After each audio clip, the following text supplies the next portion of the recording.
Eu me chamo Wanda Belo Barbosa de Souza. Nasci na cidade de Dois Córregos em 26.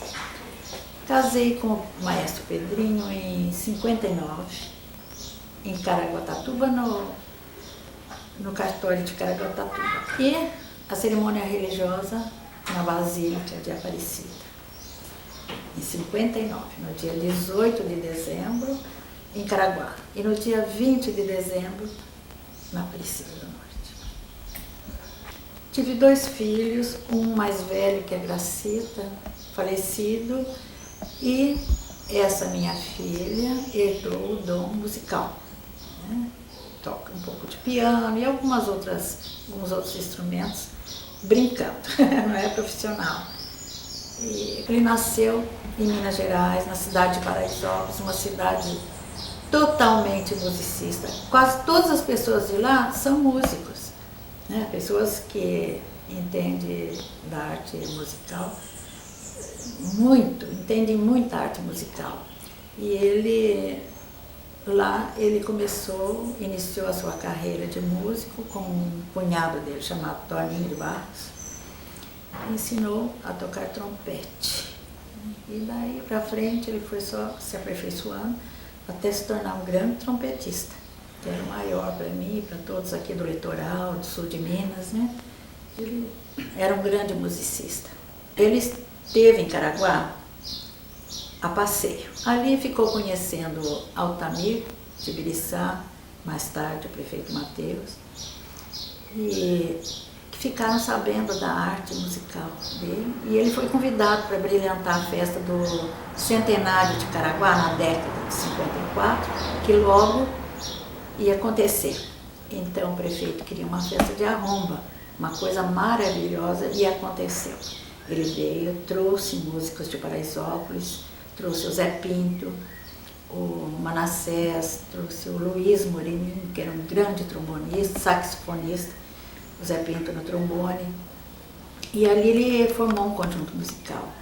Na véspera, para amanhecer em abril, o dia da fundação da cidade, eles fizeram uma retreta no Morro do Benfica, o Morro do Cruzeiro, popularmente conhecido, e maravilhou toda a cidade. Daí ele continuou em Caraguá, e para sua subsistência, naturalmente, o prefeito testou a qualificação de cada um, e ele foi encaixado na prefeitura como datilógrafo, secretário, ótimo funcionário, desempenhou muito bem a sua função, assim como na arte, na prefeitura também ele se saiu muito bem.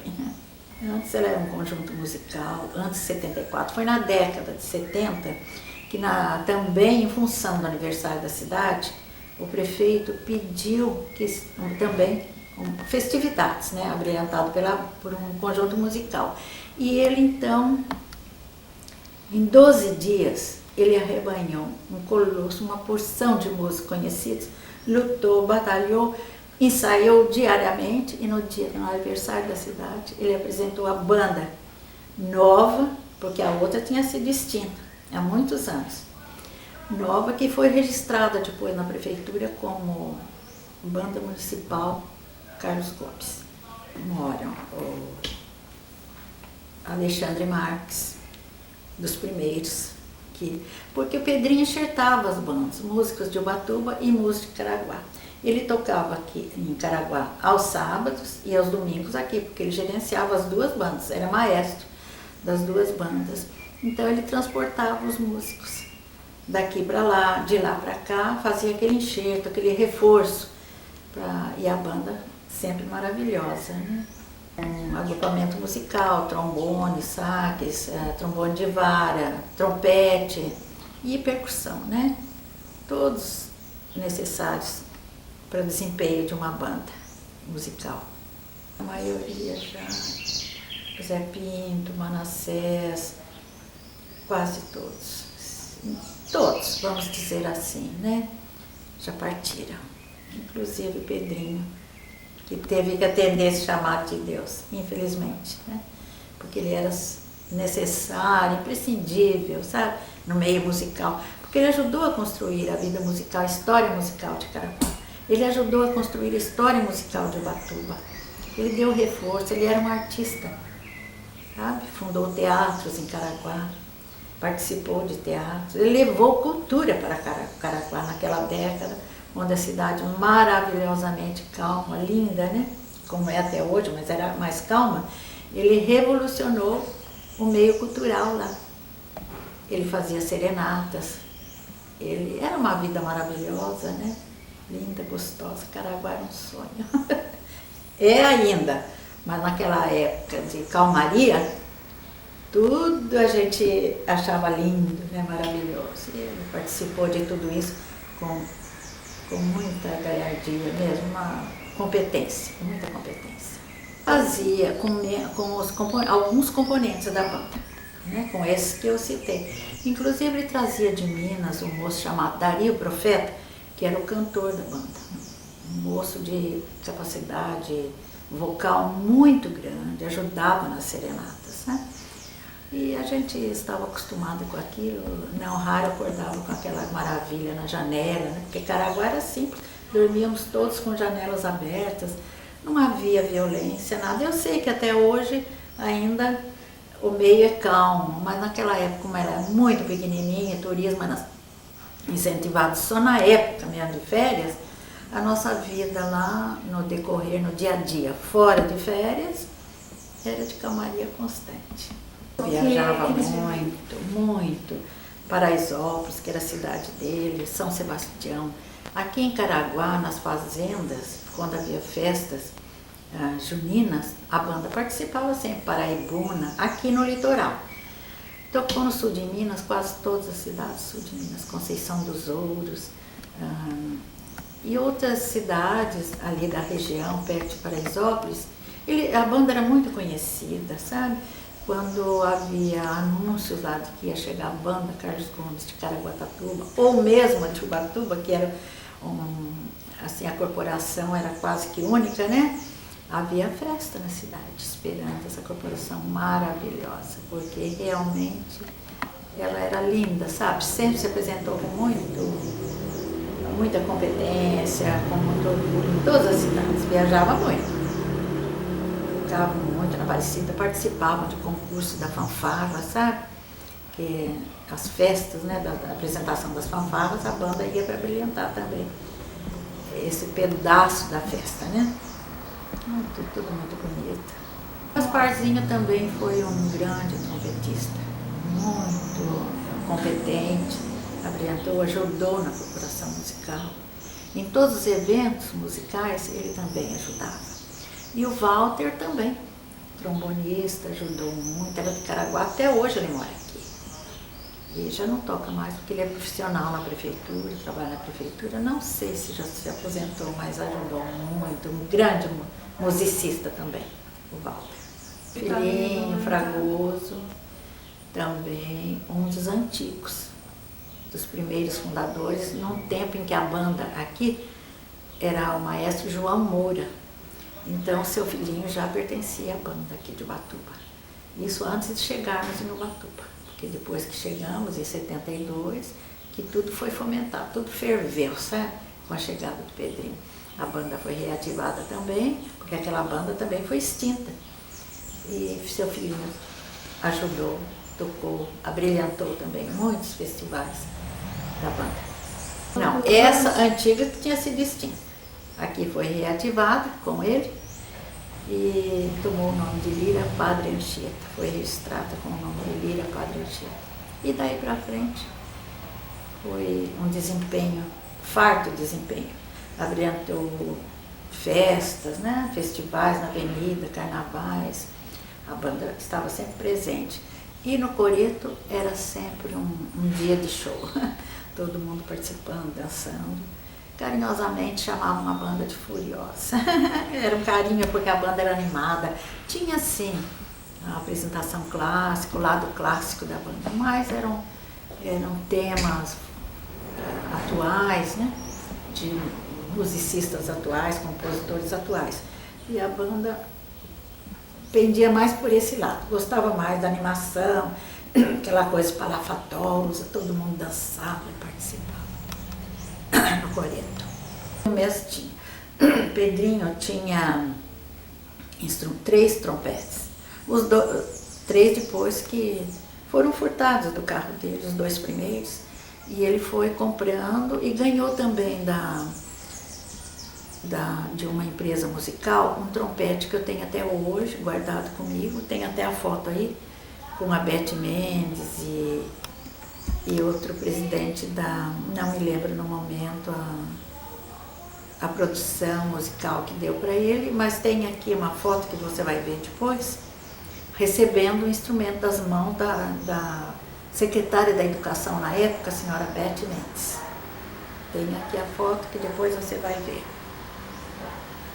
E os instrumentos, uns tinham, seu Zé mesmo, um outro musicista que veio de fora, trazia a sua clarinete, né, seu clarinete ou clarina, e era dele. A maioria tinha, sim, tinha seus instrumentos, mas muitos, depois que houve um convênio com a prefeitura, que a banda se registrou, se fortificou, houve convênio com as casas musicais e a prefeitura mandava buscar esses instrumentos, que foram devolvidos direitinho depois do seu falecimento.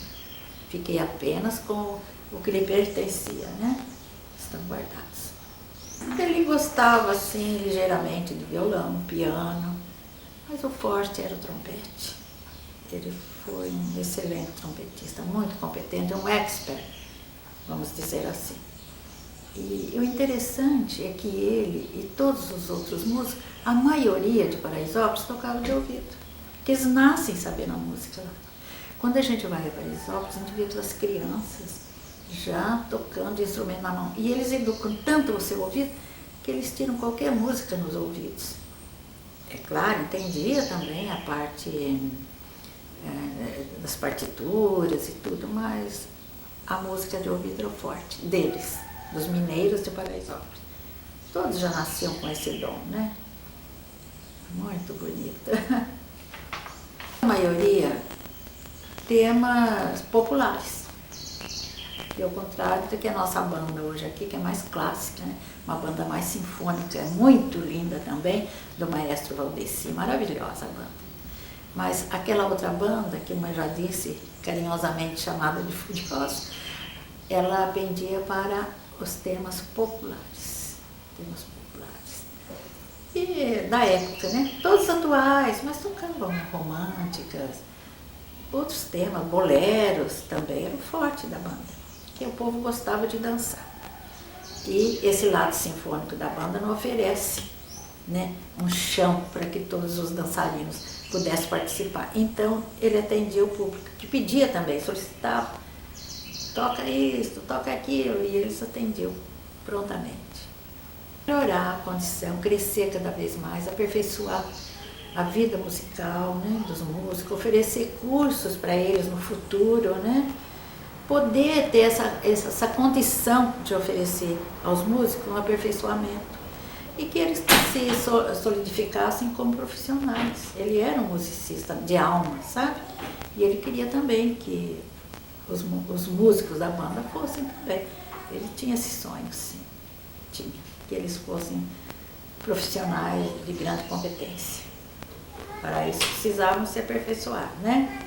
Fazer conservatório, como hoje alguns já fizeram, em São Paulo, né? O Valdeci, o filho do Ricardo, né? E lá da banda de Caraguá, que se não me engano é maestro também, não tenho certeza. 8 de março, repentinamente, aqui em Ubatuba. Para a tristeza nossa, né? Partiu. Entendeu? Um chamado de Deus, chamado imperioso de Deus e foi. Quantos anos ele tinha? 58. Esse moço ainda cheio de sonhos, cabeça povoada de sonhos, né? Partiu repentinamente. Deus tem os seus propósitos. E se ele foi sempre uma pessoa muito solidária, foi um excelente comerciante, tinha grande capacidade de gerenciar empresas. Lá em Caraguá, ele gerenciou o Mercado Central, que era dele, 2 panificadoras, Santa Cruz, uma em São Sebastião também, aqui em Ubatuba, o Mercatuba, hoje extinto, o Clube da Pesada, gerenciava o Clube da Pesada, e Mercado Central, o posto de gasolina Maria da Graça. Ele tinha uma capacidade extraordinária E ele tinha um conjunto musical, antes de fundar a banda e depois lá em Caraguá. Ele fundou o Peters Boys, conjunto musical com esses mineiros que vieram de Paraisópolis. E com esse conjunto ele abrilhantou noitadas grandiosas, maravilhosas no Clube das Palmeiras, no Clube 15, no saudoso Clube das Américas, maravilhoso clube, todos abrilhantados pelo Peters Boys, que antes se chamava Pedrinho e Seu Ritmo. Ele tinha esse conjunto musical que era desvinculado da banda, era dele, eram músicos que tocavam por amor à arte, né? E com isso ele animou noitadas maravilhosas em todo o litoral e sul de Minas também. Pedrinho era excelente pessoa e profissional. Ele ia muito para Paraisópolis, não é tão longe, é sul de Minas, é perto. Ele ia muito a Paraisópolis, visitar a família, que ele adorava a sua família, era um moço extremamente voltado à família, né?